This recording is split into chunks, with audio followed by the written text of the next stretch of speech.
Micro finance ಕಿರುಕುಳದ ಮಧ್ಯೆಯೇ ಕಂಪನಿಗೆ ಉಂಡೆನಾಮ ಹಾಕಿರುವಂತಹ ಪ್ರಕರಣವೊಂದು ನಡೆದಿದೆ. ಬ್ರಾಂಚ್ ಮ್ಯಾನೇಜರ್ನಿಂದಲೇ ಮೈಕ್ರೋ ಫೈನಾನ್ಸ್ ಕಂಪನಿಗೆ ದೋಖ ಆಗಿದೆ.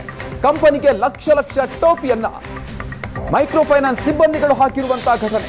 ಬ್ರಾಂಚ್ ಮ್ಯಾನೇಜರ್, ಫೀಲ್ಡ್ ಅಸಿಸ್ಟೆಂಟ್ಗಳಿಂದ ದೋಖ ಆಗಿದೆ.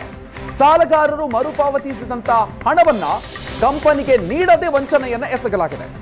ಭಾರತ್ ಫೈನಾನ್ಸ್ ಇನ್ಕ್ಲೂಷನ್ ಲಿಮಿಟೆಡ್ ಸಂಸ್ಥೆಗೆ ಈ ರೀತಿಯಾಗಿ ದೋಖ ಆಗಿರೋದು. ಭಾರತ್ ಫೈನಾನ್ಸ್ ನ ಮಾಗಡಿ ಬ್ರಾಂಚ್ ನಲ್ಲಿ ಸಿಬ್ಬಂದಿಗಳೇ ಮೋಸವನ್ನ ಮಾಡಿರುವಂತಹ ಘಟನೆ. ಮಂಜುನಾಥ್, ಅಭಿಷೇಕ್, ಶ್ರೀನಿವಾಸ್ ಹಾಗೂ ತೇಜಸ್ ಈ ವಂಚನೆಯನ್ನ ಮಾಡಿರುವಂತಹ ಆರೋಪಿಗಳು ಅಂತ ಗೊತ್ತಾಗ್ತಿದೆ. ಸುಮಾರು 53 ಲಕ್ಷ ರೂಪಾಯಿ ಹಣ ಸಮೇತ ಇವರೆಲ್ಲರೂ ಕೂಡ ತಲೆಮರೆಸಿಕೊಂಡಿದ್ದಾರೆ. ಈಗ ಮಾಗಡಿ ಪೊಲೀಸ್ ಠಾಣೆಯಲ್ಲಿ ಈ ಬಗ್ಗೆ ಇದೀಗ FIR ಕೂಡ ದಾಖಲಾಗಿದೆ. ಬ್ಯಾಂಕ್ನ ಮ್ಯಾನೇಜರ್ ಸೇರಿದಂತೆ ಒಟ್ಟು 4 ಸಿಬ್ಬಂದಿಗಳು ಈ ರೀತಿಯಾಗಿ 53 ಲಕ್ಷ ರೂಪಾಯಿಯನ್ನ ವಂಚನೆ ಮಾಡಿರುವಂತಹ ಪ್ರಕರಣ. ಸುಮಾರು 53 ಲಕ್ಷ ರೂಪಾಯಿ ಹಣ ಸಮೇತ ಈ 4 ಕೂಡ ತಲೆಮರೆಸಿಕೊಂಡಿದ್ದಾರೆ.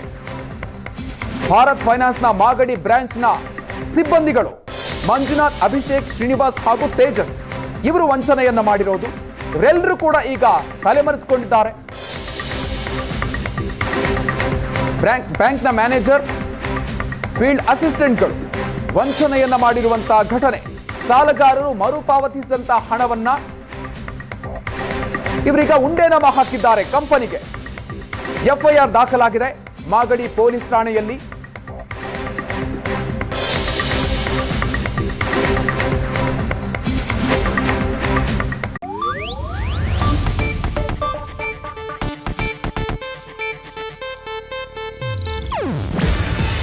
ಇದು ಏಷ್ಯಾನೆಟ್ ನ್ಯೂಸ್ ನೆಟ್ವರ್ಕ್ ಪ್ರಸ್ತುತಿ. ನೀವು ನೋಡ್ತಿದ್ದೀರಾ ಏಷ್ಯಾನೆಟ್ ಸುವರ್ಣ ನ್ಯೂಸ್.